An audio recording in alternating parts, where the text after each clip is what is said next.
to another jam-packed episode of My Favorite Conservative. I am Edward. And I am Andrea, but I am not conservative. No.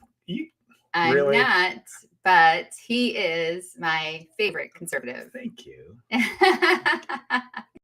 So this is our second consecutive show without polls. Yay! I'm thrilled about that. Yeah, I will agree with that. Now, while I actually do enjoy watching, the weekly moving polls in the presidential election and the Senate and everything else. Yeah, it is nice to get a break from them for, I'm going to say at least, 6 months, because midterms will be coming up before we know it. Midterms are 2 years away. I said 6 months. So in 6 months, they're going to be a year and a half away. Okay, we are not going to do. Oh, we're going to do No, we are not going to do weeks. Nonstop polls for another year. We're not. All right. So forgetting the polls, Edward, my favorite conservative. Yes. What are we talking about today? Today, well, I actually was thinking about talking about pardons, because everybody was all pissed off about Joe and, the Hunter Biden pardon. Okay, was anyone shocked? No. No, not at all. But I thought, you know what? We still got, 7 weeks of Joe Biden's administration, and there's going to be a lot more unfolding in that regard. He's going to try to issue some pardons that are so unconstitutional. This will be, grab the popcorn. And also everyone was talking about pardons. Yeah. Oh, yeah. It might be a little different. Yeah. We wanted to talk about something that maybe not everybody's talking about. All right. So today the word is DOGE. It's like the password. The password is DOGE. Remember that? Yeah. So, all right. Yeah. I mean, President Trump has vowed to cut federal spending and reduce the size of government. So he created DOGE. The Department of Government Efficiency, which is not an actual department. Let's just make that clear. That is correct. It is not an official government department. That type of body it has to be established by Congress, and it typically, employs thousands. And that's what DOGE is trying to eliminate. Right. These huge bureaucracies with bloated staff. Yeah, absolutely right. DOGE, it's going to operate as an advisory board run by two of Trump's closest allies, Elon Musk, who's also known as the first buddy. I thought that was great, right? Yeah, this is the first buddy over here. And Vivek, rhymes with cake, Ramaswamy. And it's believed, they're going to have a direct line into the White House. Now, I do find it interesting that they called it DOGE, because Elon Musk is heavily involved and invested in a cryptocurrency. I knew you were going to say crypto. Called Dogecoin. Oh God. Oh yeah. So it's probably came up with the name. It's like a perfect tie-in. Yeah. Okay. So, well, I feel like this is a rhetorical question, but instead of making a rhetorical question, I'm going to say, let's talk about why we need DOGE. Like, why is this so important? And I will say, in my own life and my own work and company, efficiency is very, very important to me. Like, I drill it into my employees that we have to be effective, but also efficient. So why do we need it, Edward? Yeah, well, the oxymoron of government efficiency, right? Which says those two don't go together at all. Well, let's look at it this way. We are $36 trillion in debt. Oh, Lord. So obviously congressional restraint and oversight is not working. I've got an example for you, very tiny but symptomatic example of government waste. And he picked the example that upsets me the most by far. Do you want to read it? Yes. Yeah.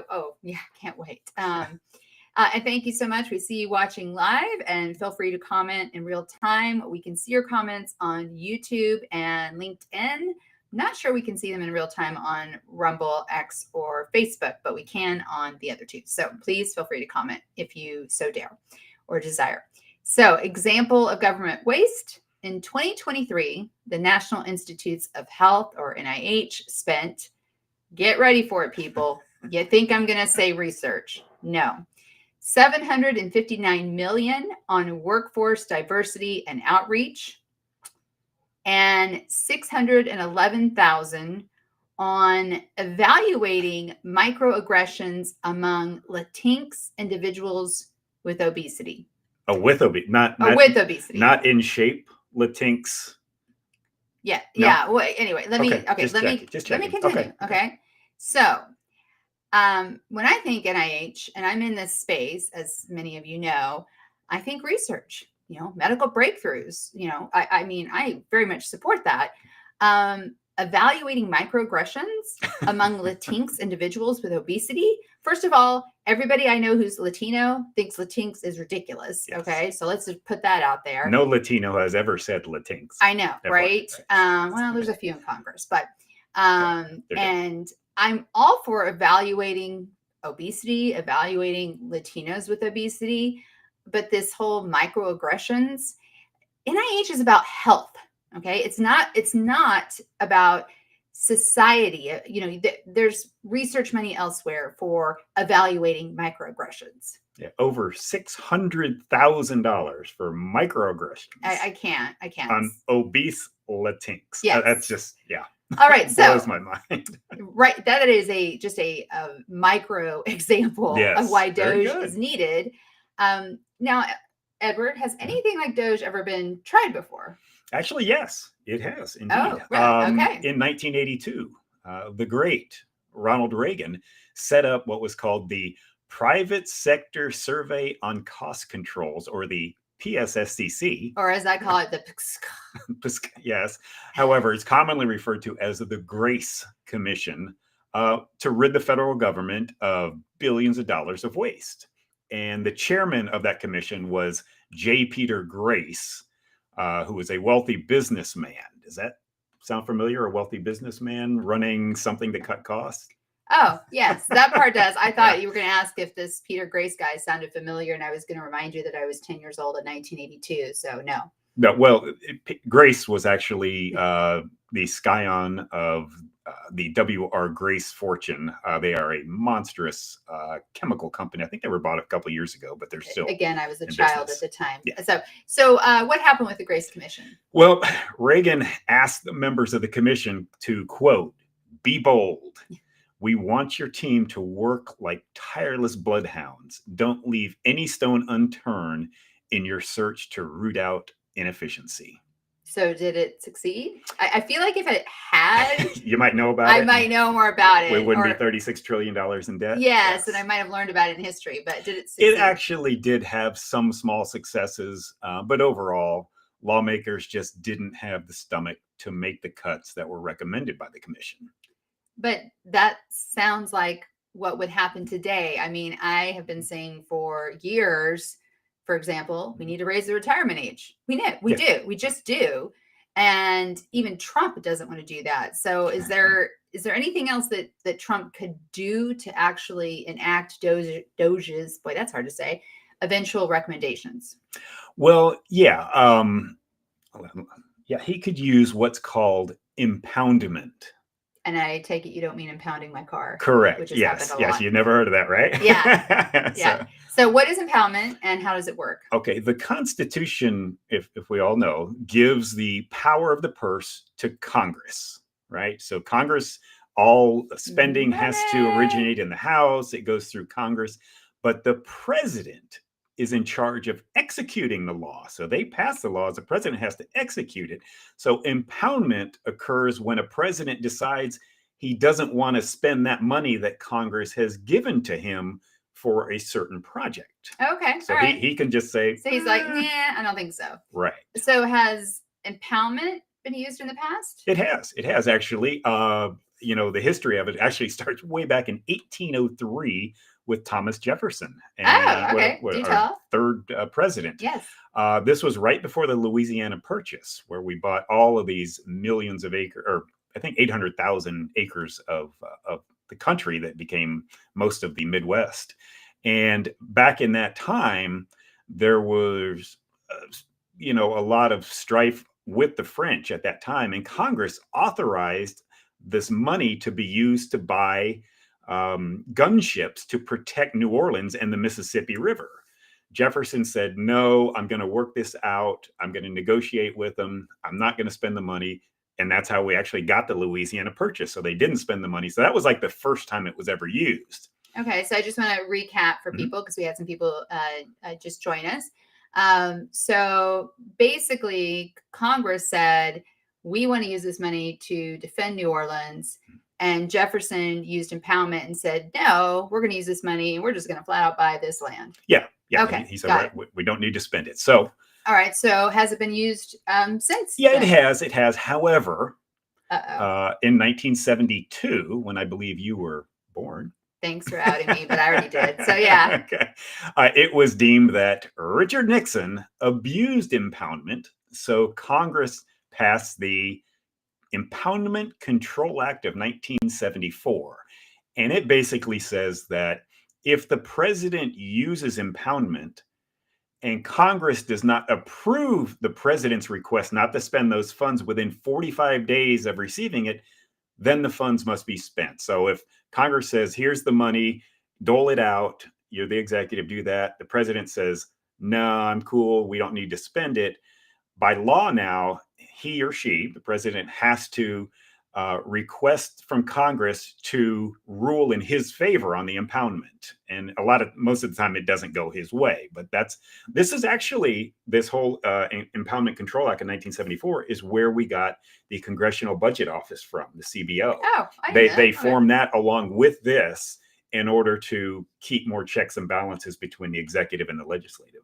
Can you give a very recent example? I can. Our current, well, I'm guessing current president. Yeah, we don't know who Joe is Biden, really running the country, but on paper. Yeah, Congress actually authorized to spend money for aid to Israel, and Joe Biden said, no, I'm not going to send the money. So that's one that I'm not sure how it has actually worked out, but yeah, every president has done it in some little form or another. Richard Nixon just took it to a different level. He took everything to a different level. He did indeed, yeah. I'm not a crook. Yes, yeah. Nixon, if you hadn't been so paranoid and recorded every conversation. That's anyway. True. All right, so if Democrats or Congress in general try to block Trump, what can he do? What is his recourse? Can he take it to the Supreme Court? I mean, what? Because that's probably going to happen. Yeah, that's actually what the Democrats are more afraid of right now, because recently in the past year here, the Supreme Court ruled on what's called Chevron deference. And it showed that it believed that government agencies had overstepped their authorities by, imposing fines and jail time to people when there weren't actual laws on the books. So I think the Democrats are worried that this will be the next step into possibly approving more of a liberal impoundment process. Okay. I think I got all that. Hopefully the people watching did too. All right. So again, we are live streaming and we can see your comments in real time on YouTube and LinkedIn. Mm-hmm. So be brave. Go ahead and comment in real time. You can use a pseudonym. We don't care. So let's go down south and let's talk about another leader who has really shaken things up and who also has big hair. So Javier Milei in Argentina is having some great success. How is he doing it? Okay, you said go south. I thought you were talking like Florida or something. No, we're going way south. We're going to South America. I should have been, yes. Yeah, no, yeah. So Javier Milei, yeah. I mean, it's very interesting what's going on because the U.S. and Argentina have very similar government structures. They really do. The president, they have the same Congress that we have. They have a Supreme Court. So it's very interesting. So what Milei, who is actually an economist, which kind of helps to understand the economy, right? Yeah. The first thing he did when he came into office, he brought the chainsaw with him and he cut the number of government ministries, they call them down there. So think cabinet agencies here, right, from 18 ministries to 9, just like that. Wow. Just like that. And by cutting all these federal jobs and these agencies, he has reduced inflation down there from 25% to 2.5% in less than a year. That's insane. It just shows you how much waste there is, right? Yeah, well, yeah. Well, also just the inflation. I mean, I think that's why he was elected, was 25%. Yeah. Oh, yeah. That's insanity. Yeah. So, that is the reason I believe Trump was elected. That's the kind of bold leadership people want to see. You can say a lot of negative things about Trump, a lot of negative things, okay? But you can't say he's a coward.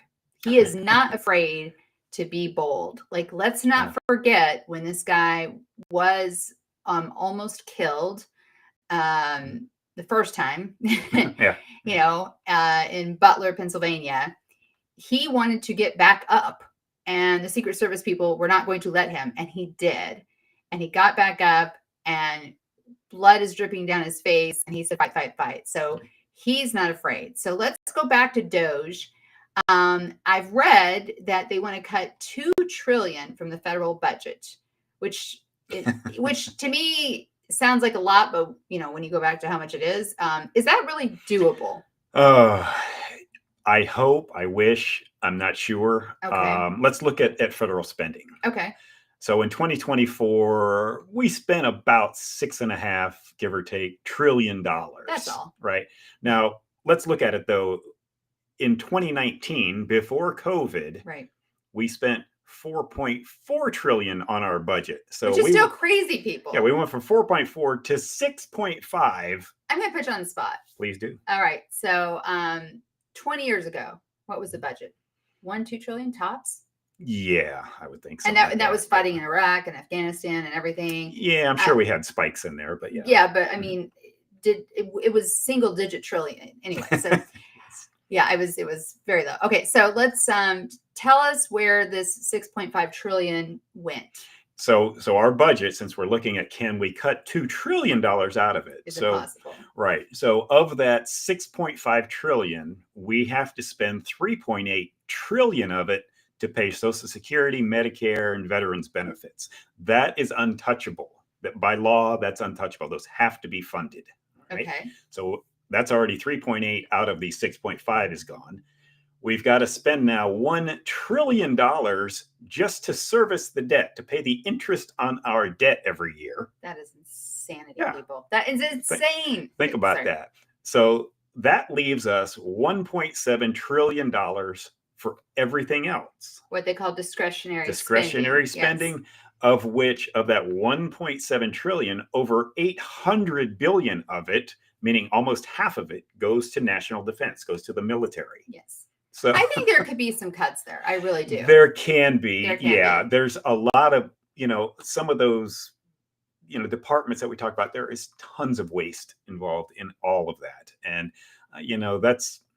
I've heard it so many years, year after year after year, we're just going to cut government waste. And it's like, nobody ever does. So gosh, I hope they do. But, the problem is obviously Congress. Yeah. Right. I mean, it's going to be a tough sell for Trump because right now the House majority for the Republicans is 5 seats.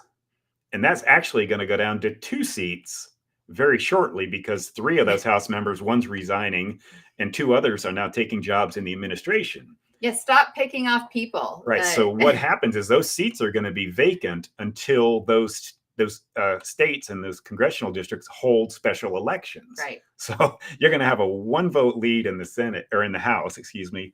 We've got 3 votes in the Senate, kind of, because Lisa Murkowski of Alaska and Susan Collins of Maine are never reliable. Yeah, never reliable. Yes. So it's going to be tough. I think Donald Trump needs to channel his inner LBJ. I know what you mean by that, but would you tell everybody else? Lyndon Baines Johnson. Johnson was a bully. He was a bully. He was a very big man, tall man like Trump, 6'3", 6'4".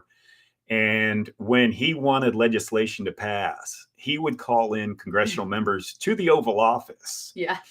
And he would either walk right up to him, basically touching chests and look down at him, or he'd have them sit in a chair, he'd grab another chair, and he'd pull it right up where their knees were touching and would basically intimidate them. And I think what Trump needs to do is any of these squishes that are out there, he needs to bring them in. And I know there's so many of these people that are worried that they're going to lose their seats, right, if they vote for this. Trump needs to tell them flat out, yeah, you're going to lose your seat because I will make sure that you get primaried. And I will do everything in my power to help your primary opponent. And so they're going to be like, well, hell, I got to at least get the nomination to run. Right. Yeah, so that's true. Yeah. So Trump just has to has to really just put the screws to them. I mean, you can say what you want about LBJ, and just as a reminder to our younger viewers, he was a Democrat. Okay. Oh, yeah. So, but he knew how to, I don't want to say manipulate people, but certainly negotiate. To bully them too. Yeah. To bully them. Yes, he did. Yeah, for sure. All right. So how many employees will DOGE have, and what will be their salaries? Well, that's a very interesting question. I know it is. Here it comes. I have no idea how many people are going to work for DOGE. Yes, but no clue. Tell us what we know. Their salaries. Okay, so let's look back. Elon Musk and Vivek, they met with lawmakers just the other day, this past Thursday. And Elon Musk posts on X right afterward, and it says, "We need super high Q, small government revolutionaries willing to work 80+ hour weeks on unglamorous cost cutting. Indeed, this will be tedious work, make lots of enemies, and compensation is zero. What a great deal." Okay, so I just want to jump in here. When I heard about this, I was like, who would do this job? I think this is where Elon Musk is so freaking out of touch. He is the richest man in the world. Vivek, by comparison, is poor, is dirt. But Vivek is a billionaire, 1 billion. Yeah, Vivek has one. And Elon has whatever, 343 billion. Right. Yes. Again, on paper, but still. Yeah. And what I liked about the first part of this, and I just want to highlight it again, we need super high IQ, love it. Small government revolutionaries, love it. 80 hours a week, being very honest about the work involved. And this is only going to be for 18 months or so. And unglamorous cost cutting. Love, love, love, love.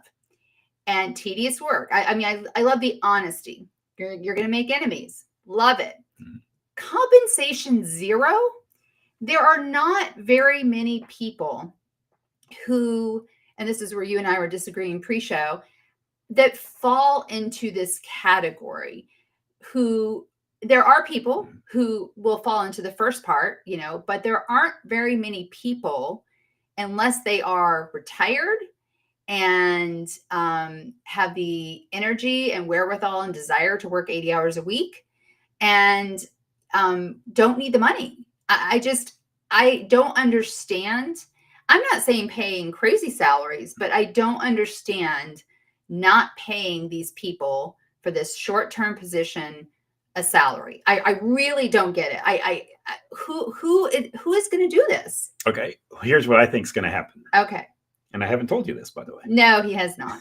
So it's always a surprise. I think Elon is going to say, Vivek and I are working for zero, right? Right. Just like Trump. Trump doesn't take a salary. Right. By the way, Joe Biden does. No. Actually, by law, he has to. He takes a dollar. He takes a dollar. Sorry, takes a dollar. Yeah, Joe Biden by takes law, a dollar. the president has to take a salary. Right.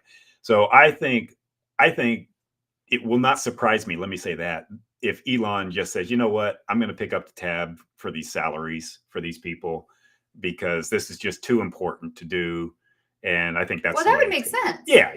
So I can see something like that happening. And even though I don't want you living in Washington, I would nominate you for this job. Yay! I would. Well, it said high IQ, so. Oh my God! Please. Oh wait, super high IQ. All right, I'm in. Yeah, you're in. But no, you are willing to work hard. Again, I don't really want you in DC, but you're willing to work hard. And so yeah, Elon, there's got to be some compensation for my man here, but he would be amazing at it. And you're certainly not worried about making enemies because we have the show. That's true. Yeah. So yeah, more is going to be coming out here over the next few weeks. They're kind of still figuring out how to set it up and everything else. And we'll obviously keep everyone informed. Right.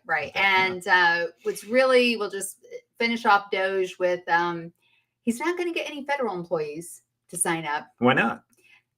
Long hours, low pay. Yeah. It's kind of the antithesis of a federal job, right? It is. Even though they're pretty cushy. Yes. They're hard to get, but once you get them, you're in. All right. So, are you going to take us to? Yeah, that actually segues perfectly into our weekend WTF. I'm just going to say it. What the fuck? Okay. All right. Give it to us. All right. This is from our friend Streef at redstate.com. Love Red State. Love the state. Hello, Jennifer. Okay. Headline: A sweetheart union deal underlines the fact that only 6% of federal workers work full-time. Okay, go on. Okay, from the article. In the fading hours of arguably the worst administration since Herbert Hoover, Joe Biden's Social Security Commissioner, former Maryland Governor Martin O'Malley, signed a 5-year contract with the American Federation of Government Employees, guaranteeing continued work from home or telework for up to 4 days per week for the agency's workers. Outside of some finding of malfeasance that could lead to a court voiding it, the Trump administration is now stuck with this stinker of a deal. It's just the kind of chicken poo move. I love chicken poo. That's funny. That wouldn't surprise anyone who's lived through O'Malley's 2 terms as in Maryland State House. However, a new report by Iowa Senator Joni Ernst details just how the system is abused. And from the report, it says, a paltry 6% of the federal workforce, quote, report in person on a full-time basis, while almost 1/3 of federal workers are remote on a full-time basis, in a sharp turnaround from the pre-pandemic era in which only 3% teleworked daily. So now we're up to, at least 1/3 working remotely. Yeah, so I think I will say this article is misleading because the title of the article, and this is where I'm pushing back, and we have different views, is it says 6% of federal workers work full time. That is not accurate. 6% work full time in person. Yeah, go into an office. Into an office, while approximately 1/3 work full time remotely. So I think the real headline here is, 66%, 2/3 of federal workers don't work full time and don't go in the office and don't do anything. I mean, I think I think they kind of buried the lead a little bit, and it was a little bit misleading. And I know what you said pre-show. I don't have a problem with remote work. My entire team is remote. And do you want to share what you said? Well, yeah, because you are in the private sector and you are motivated. You work your ass off, 7 days a week. She's in her home office working, right? And people that actually want to make a profit, and even though you have a nonprofit, but yeah, you still have to be profitable. Yeah, you still have to be profitable. Yeah. They're motivated to get things done because usually a lot of times their compensation relies on it, that sort of thing. That's true. Government employees, by their nature, are lazy. Not all of them. No, but the vast majority that we see. And putting someone like that in a remote work area, you're just asking for less productivity. Plus, we've got thousands of government buildings that are basically vacant, and DOGE is actually going to go after that. Yeah, that could definitely be turned around. So yeah, it's misleading. I think what kind of pisses me off, though, the whole thing on this is that Martin O'Malley is leaving the governorship, to be a senator, and he's Social Security Commissioner, but he at the last second now burdens the next administration coming in and making it easier for all these federal workers to work from home, when that's exactly the opposite. Well, but if DOGE does their job, then a lot of these jobs won't exist anymore. We certainly can hope. Yes. Right. Yeah. All right, moving on. Yeah, I'm going to double dip here. We have This Week in Wins. It is. This is a real quickie because this is just breaking this morning. We're Sunday at noonish here. From Bassam Marouk and Zaina Karam at the Associated Press, headline, Syrian government falls in stunning end to 50-year rule of Assad family. Woo! And just one quick little paragraph. The Syrian government fell early Sunday in a stunning end to the 50-year rule of the Assad family after a sudden rebel offensive sprinted across government-held territory and entered the capital in 10 days. So the reason I put this in the weekend wins is we're getting rid of a butcher in Syria and the Assad family. Again, they've ruled for 50 years. They've gassed their own people. They are horrible, horrible leaders, if you can even call them that. Do you know if we are somehow involved with this rebel offensive? I do not. I have not Because heard we tend any to get inkling. involved in other people's problems. It is, but I think one of the main reasons that this actually occurred is when Israel has been fighting back so hard against Hezbollah, and this has given pause to Iran, and also with all the losses that Russia has suffered in the Ukraine war, they're just not going to be there to help Assad. They just don't have the resources anymore. Hezbollah's, they're killing them like, going out of style or going out of business here. So there's just not the support that the Assad family had in the past. My problem with all of this, though, is who's going to take over? Oh, yeah. yeah. Is this another, what was that in Iraq where, the JV team, as Obama called them, ISIS took over. So Right. Yeah. All right. So. And we have a barking dog, so please disregard. She's very protective. Okay. We are going to move on to our favorite segment and cornerstone segment, This Week in Woke, from our friend Jennifer Van Laar at redstate.com. And the title of the article is Free Palestine Supporter Shoots 2 Kindergartners at California Christian School, Wears Newsom's Outrage. And yeah, you heard right, kindergartners. So on Wednesday, a 56-year-old white man entered a school in Northern California with a ghost gun and then shot and critically injured 2 kindergartners before killing himself on the playground. So just let that sink in for a moment, that he shot these 2 children and then shot himself, which these kids witnessed. For some reason, though, you're not seeing videos of Governor Gavin Newsom everywhere talking about the need for common sense gun control laws and finger wagging. Elias Wolford, age 5, and Roman Mendez, age 6, were shot. Our prayers and condolences are with the family. Elias was shot once in the abdomen. Roman was shot twice. Both boys are in critical conditions with internal injuries. As of right now, they're expected to eventually fully recover, but it's going to be a long recovery. Yeah. The shooter, whose name I refuse to say, is a convicted felon, so he should have not had access to a firearm under current state and federal laws. And he also used, as we mentioned, a ghost gun. And if you don't know what that is, it's an unserialized firearm, according to reports, which is illegal. I mean, so just stack up the ways that this man should never have had a gun. So, is it possible from the article that Newsom didn't mention strengthening so-called gun safety laws because he had an aha moment and realized that criminals don't follow laws? Doubtful.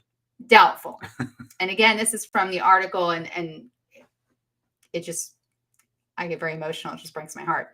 The more likely reason is that the school I almost said his name. The school the shooter targeted, Feather River School of Seventh-day Adventist. I always get that wrong. It's a private Christian school. And his motive was retribution against the United States for, quote, and this is from the shooter's memo, online activity, genocide and oppression of Palestinians, along with attacks towards Yemen. Really? Yeah.